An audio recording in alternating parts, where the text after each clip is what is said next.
اسامه امیر یو ځل بیا د پاکستان کرکټ بورډ حقیقت ښکارا کړی دی. د پاکستان کرکټ بورډ اصل حقیقت میډیا ته راوړلی دی. اسامه امیر ستاسو په نالج کې اضافه وکړم چې اسامه امیر د ټیم نه بهر کړلی شوی دی چونکې یو ټیلنټډ کلاړي دی. د شاداب خان نه دی ښه ثابتېدی شو، خو که چېرې دومره موقع څومره چې شاداب له ورکړل شوي که دومره موقع دله ورکړل شوي وي نو دی ښه ثابتېدی شو. خو چونکې شاداب خان خو ګوره یو خو تعلق دی، یو د سکلیر مشتاق زوم دی، نو هغه خو ټیم نه ډراپ کېدل مشکله وجي دله موقع نه ملاوي دي. سه پاکستان کرکټ بورډ سره تعلقات خراب شو په ان او سی باندې، په هغې باندې هم ډیټیل سره خبره کوو چې ولې د تعلقات ان او سی باندې خراب شو. دی اوس تللی لندن لا کاونټي یو کاونټي کرکټ کې کاونټي لیګ کې یو لیګ ټیم چې کوم دی ځان سره ساین کړی 3 کالو دپاره، او دغه 3 کاله سیزن چې دی په انګلینډ کې وایي نو هغې نه پس په دی انګلینډ کې رهایش پذیر کېږي چې دی به بیا د انګلینډ دپاره کرکټ کوي. خو که چېرې ده کې د خپل فارم یا خپل فارم کې نور امپروومنټ راوستو نو ښکاره خبره ده چې ډېر زر به دی تاسو د انګلینډ په ټیم کې ووینئ، ځکه لیګ بریک بالر چې کوم دی د انګلینډ په ټیم کې ډېر کم راځي. که تاسو ګورئ عادل راشد و عادل راشد نه مخکې یو بل لکه لیګ بریک بالر ډېر کم راځي، هلته لیګ بریک بالران ډېر کم دي. او بیا چې کله داسې ټیلنټډ لیګ بریک بالر راشي نو خامخا د انګلینډ په ټیم کې د هغه شمولیت اسان شي. نو د انګلینډ له پوخ روان دی پاکستان سره، بس د ټاټا بای بای شو او انګلینډ کې به دی کرکټ کوي او کېدای شي ډېر زر دی تاسو د انګلینډ ټیم کې هم ووینئ، د انګلینډ نیشنل ټیم کې هم دی تاسو ووینئ ډېر زر که چېرې د خپل فارم کیر وساتلو اله.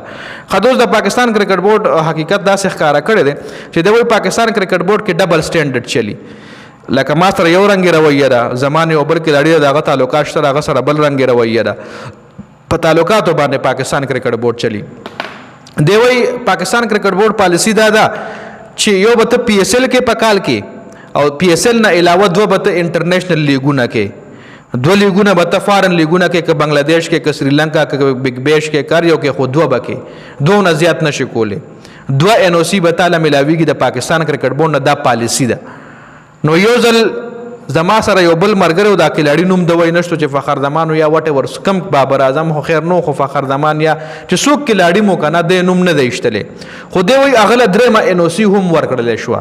یو د پی ایس ایل او 3 ان او سی هغه له ایشو شوه. نو ما ورته وی چې ما لم ان او سی ایشو کوي، وایي ما ته وی چې نه تا 2 ایښتلي دي، وایي ما ولوي چې ما 2 ایښتلي نو هغه خو ما کلاړي نوم مې ورله وایستو چې هغه هم 2 ایښتلي وي تاسو له 3 ایشو که نو خیر دی ما لم ایشو کوي چې زه دا بل لیګ وکړم که نه. نو ما ته ان او سی ایشو نه کوو په هغه ریزن باندې چې ما هغوی سره مطلب بحث وکړو، نو د هغه بحث په وجه باندې هغوی زه د ټیم نه ډراپ کړم او ما په ما باندې د بدتمیزۍ الزاماتو لګېدل چې دا بدتمیزه کلاړي دی یا څه یا څه. د هغه منیجمنټ ما سره اوس نه لګي د پاکستان منیجمنټ چې ما ته ان او سی ایکسټرا وغوسته او ما سره سیم ټو سیم بل کلاړي و هغه له ان او سی ورکړلی شو ما ته رانه کړلی شوه. لکه یو کلاړي سره یو رنګې رویه او بل کلاړي سره بل رنګې رویه، ډبل سټینډرډ وایي په پاکستان کرکټ بورډ کې چلی.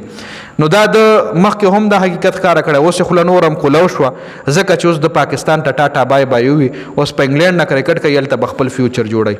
نو ګورو به چې راتلونکي ټایم کې دی څنګه شاین کېږي یا انګلینډ کې که نه، خو الله دې وکړي چې شاین شي ښه کلاړي دی، الله دې وکړي چې ښه فیوچر والله مخکې میلو شي. نو د ویډیو کتلو زیاته مننه. دې حوالې سره تاسو سره رایه لرئ، تاسو هم خپله رایه موږ سره په کمنټ کې ضرور شریکه کړئ.